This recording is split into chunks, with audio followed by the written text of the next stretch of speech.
자, 먼저 이 판문점의 이제 그동안에 굉장히 역사적인 도보다리 이 만남을 통해 가지고 이번에 또 북한 가는데 청와대에서 흘러나온 얘기가 도보다리 못지않은 민족사의 아주 가슴이 뭉클한 장면을 연출할 것이다.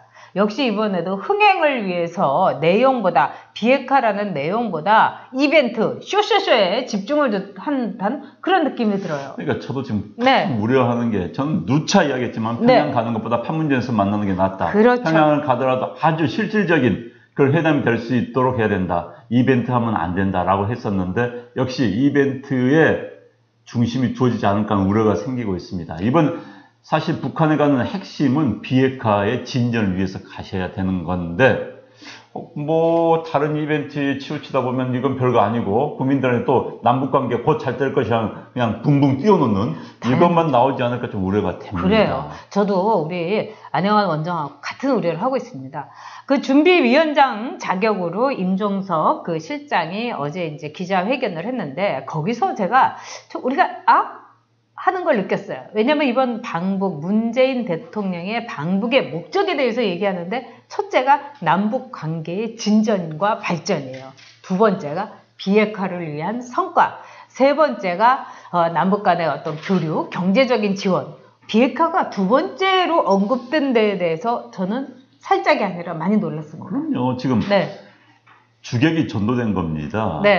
사실 문재인 대통령의 평양 방문에서 전 세계가 주목을 하고 있어요. 주목한 이유는 비핵화 문제에 대해서 얼마나 진전이 있는가 이것 때문에 주목을 하고 있는 것이지 딴 문제가 아닙니다. 그리고 남북 경협은 미국 측에서 계속 이런 이야기를 하고 있어요. 남북 경협은 가치가 된다. 비핵화 가치가 된다. 이 이야기는 말은 그렇게 하지만 실질적으로는 비핵화 된 다음에 해야 된다. 이게 순서가 맞는 겁니다. 왜냐하면 순서가 맞죠. 비핵화가 되지 않으면 국제사회에 북한에 대한 제재가 풀릴 수가 없습니다. 북한에 대한 제재가 풀리지 않은 상태에서는 남북 경협을 할 수가 없는 겁니다. 그러니까 순서가 딱 그런데 지금 우리가 너무 의욕만 앞서는 나머지 북한에 대한 경협을 하고 있다가 비핵화 안 되면 어떡할 겁니까? 참 걱정이에요. 그리고 제가 보기에는 문재인 대통령이 늘 이제 착한 대통령 이런 컨셉을 가지고 가는 거는 좋은데 정말 이 비핵화라는 거는 아주 냉정하고 치밀하게 따져야 되는데 너무나 감성적으로 이번 이 북한 방문도 하는 것이 아닌가 싶어요. 청와대에서 나온 발표도 그렇고요. 그러니까 문재인 대통령이 자기를 부르는 뭐 여러 가지 뭐 이제 애칭이 있잖아요. 뭐 고구마부터 시작을 해서. 근데 제일 좋아하는 게 달림이라는 거예요. 근데 어저께 제가 또 열심히 미스터 션샤인을 봤는데 문재인 대통령이 미스터 문라이트라는 영화를 찍으려고 하는 것이 아닌가. 그런 걱정도 되고요. 그 다음에 우리 안 원장이 얘기한 대로 진짜 뭐 가슴 뛰는 뭐 민족의 동질성을 확인하는 그런 이벤트를 한다고 청와대에서 발표했어요. 백두산에 가는 거 아닐까요? 그러니까 제가 이제 우리가 정리를 해보면요. 첫째 우리가 이번 문재인 대통령의 방북을 보는 관점 1.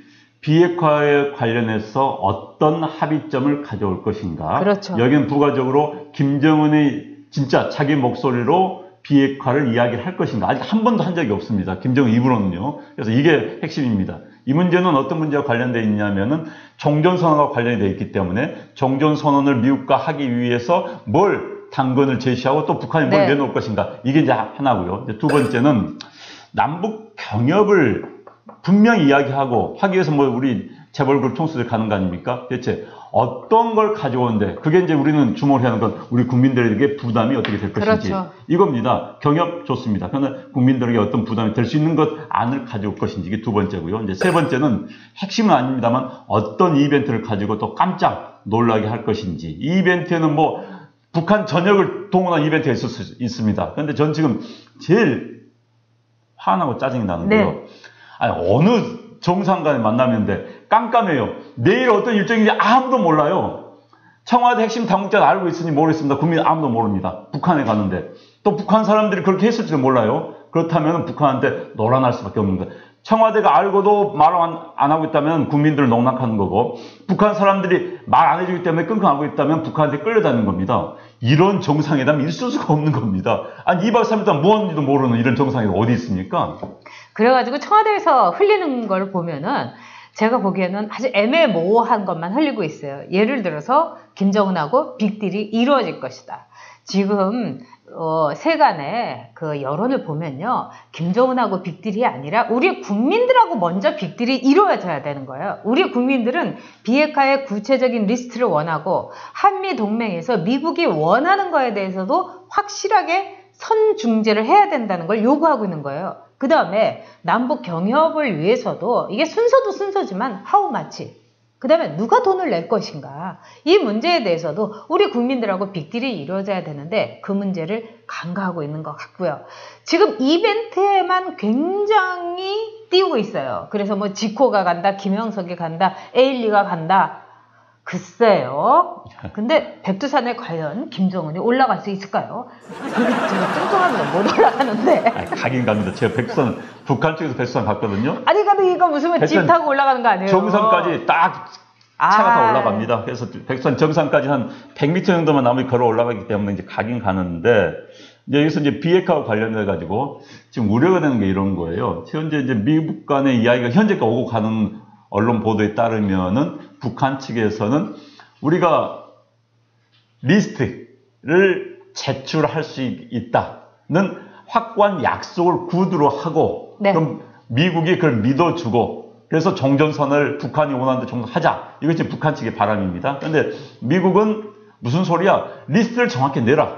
현재 북한이 핵무기가 어디에 있고 지금 어느 정도 단계에 있고 그런 모든 리스트 다 써내라. 그러면은 왜 그게 있으면 사퇴를 하는 거거든요. 그걸 바탕으로 종전선을 하겠다. 이게 북한은 내겠다는 약속, 미국은 내라, 이 상황인데, 연천 이제 문재인 대통령이 이번에 가서 혹여나 애매모호한 약속, 그러니까 그 중간이 되겠죠. 리스트를 내겠다와 낸다, 가지고 온 리스트를 가지고 오는 그 중간에서 애매모호한 선에서 절충해 와가지고 트럼프 대통령을 설득하려고 할 때, 트럼프 대통령도 11월 6일 중간선거 때문에 거기 대충 놀아날 때, 그러고 나서 나중에 북한이 없었던 걸로 한다고 할 때, 종전선언만 얻어내고요, 할 때 한반도 문제는 또 어떻게 될 것인지 저는 그게 굉장히 우려스러워요. 그냥 대충 하고 가자, 대충. 근데 이게 비핵화 문제는 대충 하는 문제가 아니지 않습니까? 절대로 아니죠. 네. 이게 사실은 살고 죽는 문제입니다. 아니, 목숨이 왔다 갔다 하고 우리 4,700만 국민들의 안전이 왔다 갔다 하는데 이게 이벤트라든가 쇼라든가 그 다음에 가슴 뜨거운 민족애로 갈 게 아닌 거죠. 한 가족 안에서도 정말 먹고 살기 위해서 처절한 전쟁을 할 때도 있는 겁니다. 자, 그런 점에서 미국이 원하는 거는 아주 명확하다고 봐요. 조사, 검증, 폐기, 이 3단계에 대해서 확실하게 참여하고 국제사회가 말하자면 감시하고 거기에 대해서 오케이 사인이 날 때까지 그걸 내놔라, 이겁니다. 그런 점에서 이번에 문재인 대통령이 청와대에서 또 흘리는 얘기로는 미국하고 북한하고 사이를 좀 이렇게 중재를 해서 여기도 양보하고 저기도 좀 양보하고 이렇게 가겠다. 글쎄요, 제가 보기에는 오늘 미국에서 나오는 분위기나 이런 걸 볼 때는 택도 없는 것 같아요. 그러니까 이제 뭐 중재는 중요합니다. 미국 간에 뭐 거래가 잘 안 되면 중재를 해야 되는데, 중재라는 게 이렇습니다. 양측의 의견을 정확히 전달해서 합의점을 찾을 수 있어야 되는데, 중재한 사람이 자칫 잘못하면 아까 제가 말씀 좋은 게 좋았던 식으로 이쪽 가서 야 저쪽 생각은 이런 거야. 그러니까 선의로 우리 받아주자. 또 저쪽 가서 마찬가지. 이러다 보면은 양측에서 결국은 아무것도 안 되는 상황이 될 수가 있습니다. 그래서 지금 이제 문재인 대통령이 전 잘 되길 바랍니다. 정말 비핵화 문제 진전이 있고 북한이 뭐 국제적인 조사에 동의하고 그리고 정전선 가는 그런 선순환 구조를 바라는데, 지금 자칫 잘못하면 구도가 미국 대 북한, 한국, 중국, 북한, 한국, 중국이 한편이고 미국이 한편인 그런 구도로 갈 가능성이 있어서 제가 우려가 되는 겁니다. 그건 정말 바람직하지 않거든요. 그거는 우리에게 손해입니다. 왜 그러냐면은 한반도에서 이른바 힘의 균형, 힘의 이퀄리브리움이 이루어질 때 우리가 얻을 이득이 있는 건데, 저런 식으로 말하자면 기울기를 희석 게임을 저렇게 실패를 한다면은, 바보같이 한다면은 한반도의 미래는 그냥 암울합니다. 지금 남북 경협은 우리가 뒤에 그룹 총수 방북 문제 이야기하겠습니다만은 결국은 국민 부담. 현재 우리가 지난번 이야기했었죠. 지난번 노무현 대통령이 북한 갔을 때, 그때 남북 합의서를 만들었는데 거기에 대한 비용이 14조가 될 것이라고 했는데 지금 네. 이제 뭐 남북한 철도 건설하고 북한의 철도 도로 만들면 뭐 50억이니 100억이니 엄청난 돈이 든다는데 과연 어떤 식으로 뭘 합의해 올지 이것도 사실 관심이에요. 네. 지금 이게 자칫 잘못하면 우리 국민들 그렇지만 경기 어려운데 큰 부담이 되지 않을까 하는 우려가 참 많습니다. 네, 그렇습니다. 그래서 지금 요점은 뭐냐면 TIM, 팀입니다. 타임, 시간을 언제 비핵화에 그 시간표를 제시해야 되고요. 그 다음에 L, 리스트입니다. 어디 이건 미국이 다 리스트를 갖고 있긴 합니다만 북한 스스로가 자백을 해야 되는 거죠. 그 다음에 M, 여러분 아시겠죠? 머니 해도 머니입니다. 돈을 우리가 내야 되는 거예요. 그래서 이번에 정상회담에서 괜히 무슨 이벤트니 선언하지 말고 TIM, 요거를 저는 문재인 대통령에게 요구를 합니다. 네.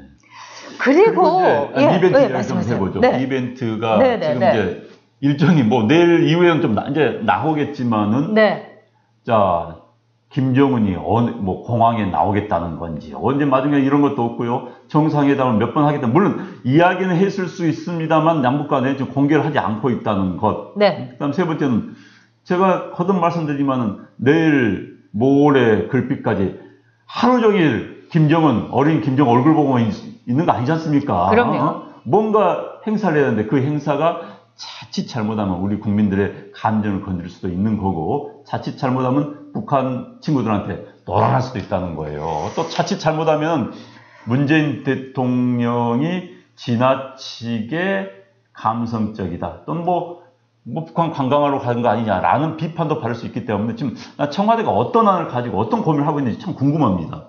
제가 보기에는 지금 청와대는 몸이 달아있는 것 같아요. 그렇기 때문에 북한에서 받은 게 없어서 계속 이벤트에서 이 이벤트에 대해서 홍보를 하지 않습니까? 그 다음에 중요한 거는 여러분 기억하실 겁니다. 2000년에 김대중 대통령이 북한에 갔을 때 더 이상 한반도에는 전쟁이 없다고 했어요. 또 지난 4.27 때도 더 이상 한반도에는 전쟁과 그 공포가 없을 거다. 이렇게 문재인 대통령이 얘기했어요. 자, 우리는 이제는 세월이 흘렀습니다. 그리고 한 번 속으면은 바보지만 두 번 속으면은 이건 바보 천치입니다. 그런 점에서 우리 모두가 바보 천치 안 되도록 이번 정상회담에 정말 두 눈을 부릅뜨고 봐야 되고요. 저는 우리 국민들을 믿습니다. 문재인 대통령, 우리 국민들하고 빅딜 하십시오. 북한의 김정은이 아니라. 그리고 이제 이번 방북은 지난 첫 번째, 두 번째하고는 다르게 국민들의 호기심이 많이 줄어들었습니다. 네. 국민들도 이제는 객관적으로 보고 있거든요. 게다가 우리 경제가 어렵기 때문에 국민들이 더 냉철하게 보고 있습니다. 네. 특히 비핵화 문제가 과거와 다르게 굉장히 급진전된 상황이기 때문에 그래서 네. 문재인 대통령도 그런 부담 안 할 수밖에 없고 또 우리 국민들도 정말 냉철한 시각으로 물론 대통령이 성과 있기를 바라면서 네. 이걸 지원을 하고 지지해야겠지만 또 다른 한편으로는 냉철하게 왜 주권자 우리고 대한민국의 주인은 우리입니다. 문재인 대통령 주인 아니에요. 따라가는 사람 주인 아니에요. 우리가 주인입니다. 주인된 마음으로 감시하고 잘못되면 지적할 수 있어야 되는 겁니다. 그렇죠. 5년이라는 비정규직입니다. 이거는 문재인 대통령은 5년, 그리고 우리나라 국회의원들은 4년 비정규직입니다. 그러니까 국민들 앞에서 솔직하고 그다음에 국민을 위해서 아주 겸손한 자세로 가는 것이 중요합니다.